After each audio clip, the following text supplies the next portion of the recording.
Hello दोस्तों, नमस्कार। NCB education hub revisional class में आप सभी का हार्दिक अभिनंदन है।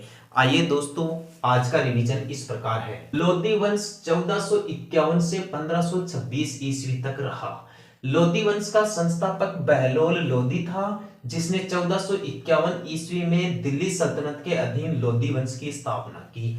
ये जो लोधी वंश था, ये दिल्ली के तख्त पर शासन करने वाला प्रथम अफगान शासन था भाई। ठीक है। और जो बाकी के ऊपर वाले चार थे वो तुर्क शासन थे। अतः दिल्ली पर प्रथम अफगान सत्ता स्थापित करने वाला शासक कौन था? बहलोल लोधी, जिसने 1451 ईस्वी में लोधी वंश की स्थापना की। बहलोल लोधी का उत्तराधिकारी बनता है सिकंदर लोधी। सिकंदर लोधी 1489 से 1517 ईस्वी तक लोधी वंश का राजा बनता है। लोधी वंश के सभी शासकों में सबसे ज्यादा सर्वश्रेष्ठ शासक था सिकंदर लोधी। ये गुलरुखी नाम से कविताएं लिखता था, जो फारसी साहित्य से संबंधित थी। सिकंदर लोधी की उपाधि है सुल्तान सिकंदर शाह। सिकंदर लोधी ने 1504 ईस्वी में आगरा शहर की स्थापना की और आगरा शहर को अपनी राजधानी बनाई। तो दिल्ली से आगरा राजधानी चेंज करने वाला प्रथम शासक कौन था? सिकंदर लोधी। सिकंदर लोधी ने भूमि मापन का एक पैमाना भी विकसित किया था, जिसका नाम था गज ए सिकंदरी, जो 30 इंच का हुआ करता था। इसने एक रचना लिखी थी, लज्जत ए सिकंदर शाही।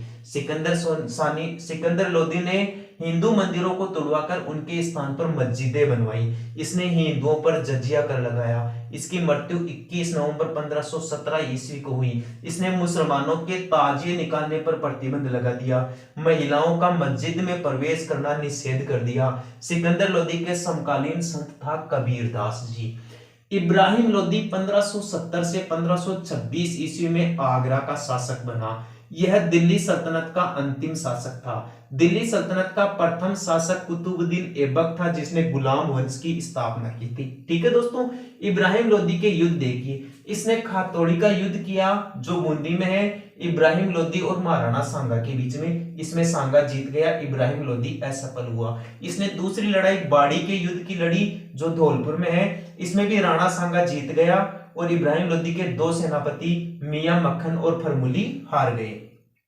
इब्राहिम लोधी के द्वारा लड़ी गई तीसरी प्रमुख लड़ाई पानीपत का प्रथम युद्ध हुआ था 21 अप्रैल 1526 ईस्वी को। पानीपत का युद्ध हरियाणा में हुआ। इस युद्ध में बाबर जीत जाता है और इब्राहिम लोधी मारा जाता है। बाबर को भारत में आने का निमंत्रण इब्राहिम लोधी के चाचा आलम खान देते हैं और पंजाब के राजा दौलत खान देते हैं। सैयद वंश 1414 ईस्वी से 1451 ईस्वी तक रहा। इसका संस्थापक खिज्जर खान था, जो रैयत ए आला नामक उपाधि का प्रयोग करता था। सैयद वंश का एक और शासक था, जिसका नाम था मुबारक शाह।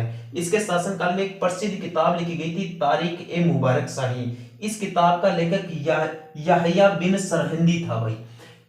सल्तनत कालीन महत्वपूर्ण पुस्तकें और उनके लेखक इस प्रकार है। चचनामा पुस्तक के लेखक अली अहमद है। तारिक उल हिंद और किताबुल हिंद नामक पुस्तक अल-बरूनी के द्वारा लिखी गई। खजाइन उल फतेह और तारीख अलाई नामक पुस्तक अमीर खुसरो के द्वारा लिखी गई।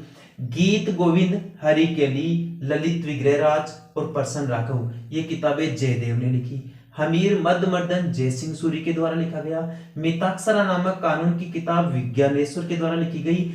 कल्हण के द्वारा राजतरंगिणी लिखी गई। यह राजतरंगिणी पुस्तक के लेखक कल्हण थे, जिसमें कश्मीर का इतिहास लिखा गया है। पृथ्वीराज रासो चंदवरदाई के द्वारा लिखी गई, जो पृथ्वीराज चौहान तृतीय का दरबारी विद्वान था। हमीर महाकाव्य और हमीर रासो सारंगधर के द्वारा लिखी गई। तो इस प्रकार दोस्तों, यदि आपको मेरे द्वारा दी गई जानकारी पसंद आई है या आपको अच्छी लगी है, तो दोस्तों अपने YouTube चैनल को लाइक, शेयर और सब्सक्राइब जरूर करें।